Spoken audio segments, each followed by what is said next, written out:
Sono Davide Conti, numero 21, Tullio Abate, e siamo molto contenti della gara fatta perché non era semplice. Quest'anno si partiva finalmente da Pavia, quindi sono più di 400 km di gara e ogni curva un imprevisto, legna, quindi sole in faccia. Ecco, allora, come andate? Intanto presentatevi col numero e col nome. Miguel Marco con numero 30. Magliolo Tommaso numero 89. E dunque com'è andata questa gara? Molto bene, tranne nell'ultimo tratto che c'erano un po' di Detriti, un po' di l'acqua per e il resto tutto bene. Un'avventura per tanti che non sono arrivati, che non sono partiti. Siete soddisfatti come esperienza? Soddisfatti. Si può Vabbè. rifare. Allora, una bella esperienza per il vostro equipaggio che è il numero 14, composto da? Ferrari Lorenzo e Soffiati Andrea. E com'è andata? Come vi siete trovati? Penso bene, dovremmo essere terzi.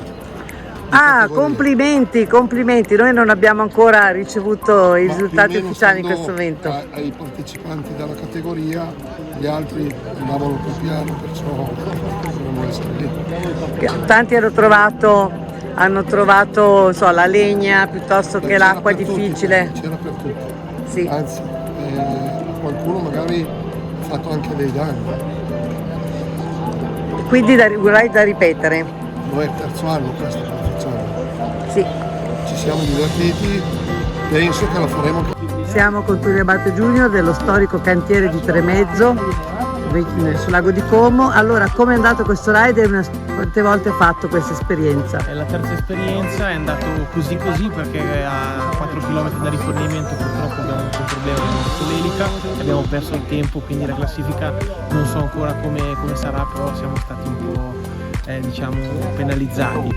Poi abbiamo cambiato l'ora di crea subito in acqua, ripartiti e avevamo un bello svantaggio, vediamo adesso come ci farà il ride, è sempre una cosa bellissima. Poi quest'anno è già solo stata arrivare a Venezia, un'avventura pazzesca per bravissimo. tutti, direi. Arrivare già il successo, il primo successo, poi se si arriva anche bene, l'anno scorso siamo saliti sul podio, quest'anno vediamo un attimino. Bene, grazie. Prego.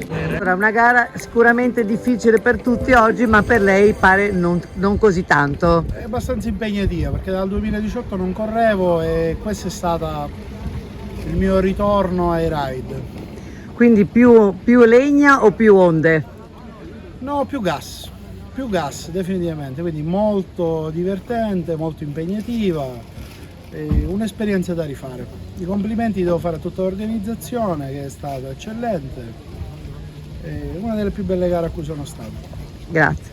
Prego. Del team? Numero 232, Sì. Mattia Dall'Olio e Leonardo Ferrari. E lei come l'ha vissuto questo ride? Mi racconti? È andata bene, a parte vabbè, c'è stato un punto dove pioveva un bel po', c'era un bel po' di vento e dopo vabbè, tanta legna. Tanta legna. Allora, il vostro equipaggio, numero e tipo di esperienza? Numero 7, Andrea Gelmetti e Guglielmo Martinelli, esperienza bellissima, siamo al terzo ride che facciamo, è molto bello, ci siamo divertiti, la prima volta che lo facciamo intero diciamo perché è la prima volta che c'è il tratto anche a monte. Si parte da Pavia, siamo molto contenti di essere arrivati anche quest'anno, un po' sporco soprattutto nell'ultimo pezzo ma molto bello. Fiume alto, tanta acqua, però Tanta legna mi hanno detto anche. tanta legna, difficile ma comunque bello, è esperienza che io consiglio a tutti, a tante persone che si vogliono avvicinare alla motonautica. Questa è veramente una gara che arrivare solo a Venezia è una soddisfazione indescrivibile. Con l'equipaggio numero 13 che viene dal Friuli, com'è è stata per voi questa esperienza e quali sono state le difficoltà che avete notato in generale per la gara? Sì, è stata la nostra prima esperienza qui al Ride per Venezia, per noi entrambi. Lungo il percorso sì, pensavamo all'inizio fosse più impegnativa, ma di acqua ce n'era, quindi siamo andati abbastanza tranquilli, anche se abbiamo purtroppo avuto un problema meccanico che ci ha penalizzati fin da subito, ma siamo contenti, dai, siamo andati fino in fondo e un ottimo risultato per noi. È un'esperienza che rifarete? Sì, dai. Che consigliate a... Tutto molto bene, tutti contenti, come prima volta molto felici.